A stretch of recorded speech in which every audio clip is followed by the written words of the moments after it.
Saya tak pernah ada niat sama sekali untuk memiliki barang tersebut, apalagi mengambil untungan baik material maupun imaterial. Murni saya lakukan karena hanya melaksanakan perintah seorang Kapolda, yang mana saya tahu perintah itu salah. Sekali lagi pada saat itu batin saya dan pikiran saya sangat tertekan, Yang Mulia, sehingga nalar berpikir saya tidak bisa melakukan tindakan yang seharusnya. Perintah langsung yang tidak pernah saya bayangkan dari seorang Kapolda kepada Kapolresnya untuk menyisihkan barang bukti sabu. AKBP Dodi Prawira Negara membela diri atas tuntutan 20 tahun penjara dalam kasus narkoba yang juga menjerat mantan Kapolda Sumbar Irjen Teddy Minahasa. Sambil terisak, Dodi membacakan nota pembelaannya dengan menyebut prestasi yang ditorehkannya sirna karena mantan Kapolda Sumatera Barat Irjen Teddy Minahasa. Saya akan membacakan pledoi pribadi saya dengan judul Tidak Ada Kejujuran Yang Sia-sia. Meskipun kita sadari bahwa kebenaran yang terungkap tersebut adalah kebenaran manusia yang mungkin tak lepas dari kekurangan dan kegelapan. Sedangkan kebenaran yang sejati yang sesungguhnya adalah kebenaran yang datang dari Yang Maha Kuasa. Tidak pernah terbesit terpikirkan dalam pikiran ini bahwa dengan segala loyalitas, totalitas dan pengorbanan saya terhadap penugasan ini berujung pada sesuatu yang teramat sangat berat yang harus saya jalani, yaitu persidangan ini. Duduk sebagai terdakwa, saya begitu rapuh, tidak lagi tangguh seperti sebelumnya dalam menjalani berbagai rintangan. Dalam benak saya ketika penugasan sebagai Kapolres di Kepulauan Mentawai adalah ujian terakhir bagi saya untuk menjalani karir ke depan sebaik yang saya bisa dan dapat lebih dekat dengan keluarga. Selanjutnya saya sebagai Kapolres Bukit Tinggi yang tadinya saya pikir sebagai titik cerah membangun karir yang lebih baik, tempat di mana saya sangat mencintai kota itu, tempat di mana saya banyak mendapatkan penghargaan, bahkan saya merintis dari tipologi Polres Bukit Tinggi menjadi Polresta Bukit Tinggi. Hal ini sudah cukup membuktikan bahwa apakah saya rela merusak karir dan pengabdian terbaik yang sudah saya berikan dengan cara menjual narkoba sitaan. Saya tegaskan itu tidak mungkin. Ini terjadi karena ketidakmampuan saya untuk menghandle rasa takut yang begitu besar kepada pimpinan yang memerintahkan saya, yaitu Irjen Teddy Minahasa. Pada waktu itu saya akhirnya ditakdirkan untuk lebih memahami dan menerima terkait-kaitkan hidup. Kehidupannya ternyata tidak mudah untuk dijalani. Kondisi senang maupun susah ternyata sama-sama ujian dari Allah SWT. Tidak ada kata lain yang bisa saya ucapkan selain menyatakan rasa penyesalannya teramat dalam. Rasa penyesalan ini saya sampaikan terutama kepada Allah yang Maha Pemurah, karena sebagai umat beragama saya telah tersesat dalam labirin ini. Namun saya menyadari hidup ini tidak akan pernah lepas dari ujian Allah. Semoga Allah mengampuni saya. Sejak awal penangkapan saya berusaha menyampaikan fakta demi fakta dengan sangat korporatif, jujur dan terbuka di depan penyidik.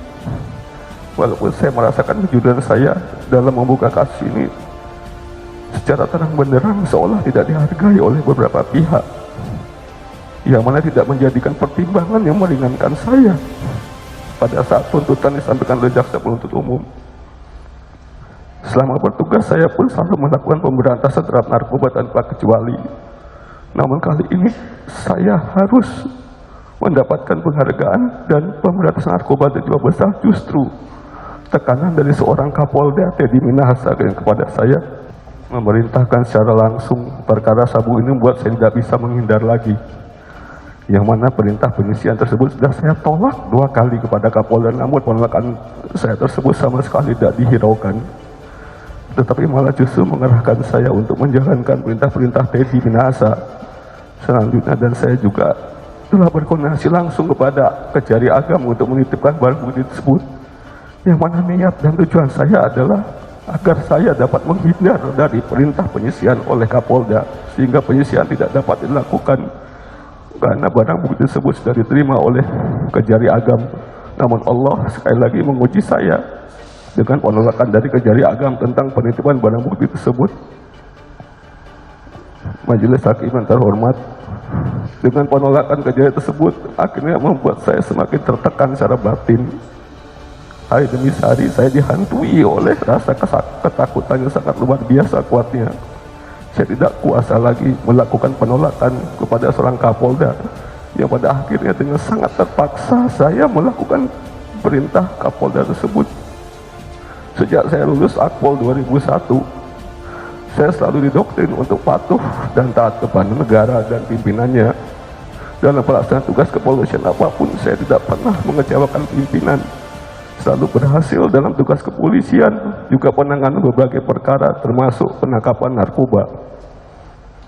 Sebagai anggota kepolisian Republik Indonesia, tidak pernah terbayangkan sekalipun saya berada dalam situasi sebagai pelaku kejahatan. Sangat jauh dari pemikiran saya sebagai selaku orang yang sangat disiplin, taat dan pada hukum. Namun karena loyalitas saya pada orang yang salah, sehingga saya menjalankan perintah atasan yang salah dan membuat saya terseret masuk ke dalam masalah besar yang menghancurkan hidup saya dan keluarga saya. Saya tak pernah ada niat sama sekali untuk memiliki barang tersebut, apalagi mengambil keuntungan baik material maupun imaterial. Murni saya lakukan karena hanya melaksanakan perintah seorang Kapolda, yang mana saya tahu perintah itu salah. Sekali lagi, pada saat itu batin saya dan pikiran saya sangat tertekan, Yang Mulia, sehingga nalar berpikir saya tidak bisa melakukan tindakan yang seharusnya. Perintah langsung yang tidak pernah saya bayangkan dari seorang Kapolda kepada Kapolresnya untuk menyisihkan barang bukti sabu, di mana saat itu atasan saya yang saya hadapi adalah seorang yang memiliki jaringan yang luas, berlebih secara materi, dan sangat powerful. Saya dibuat tak berdaya oleh keadaan tersebut. Saya pun juga menyadari banyak kelemahan dalam diri saya, sehingga saya merasa dijebak dan dikorbankan oleh Kapolda saya, yang mana seharusnya Kapolda memberikan suri tauladan yang baik untuk anggotanya. Saya hanya bisa bekerja dan bekerja untuk berprestasi mengabdi di masyarakat yang saya bimbing, dan di mata pimpinan tempat saya tugaskan.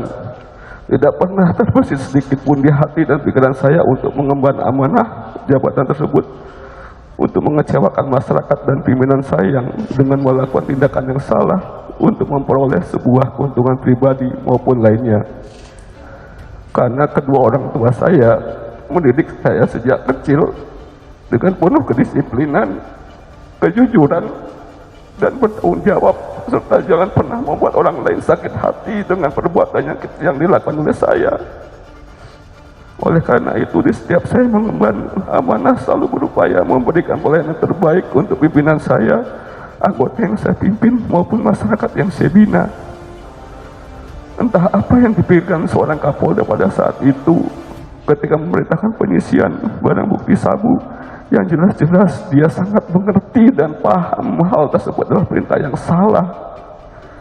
Saya tidak mengerti mengapa saya dijebak dan dikorbankan oleh seorang Kapolda untuk melakukan semua kesalahan ini. Padahal sekalipun saya tidak pernah mengecewakan seorang Kapolda dalam hal pelaksanaan tugas dan kewajiban saya sebagai pelayanan pimpinan dari saya kepada Kapolda, bahkan hingga keluarganya. Tidak pernah batasan pangkat yang sedemikian jauh untuk tunduk pada atasan, apalagi dalam institusi yang sudah terpatri dalam hati dan hidup saya. Tidaklah mudah menolak pimpinan seorang atasan, apalagi atasannya disegani dan memiliki pengaruh yang besar di kepolisian.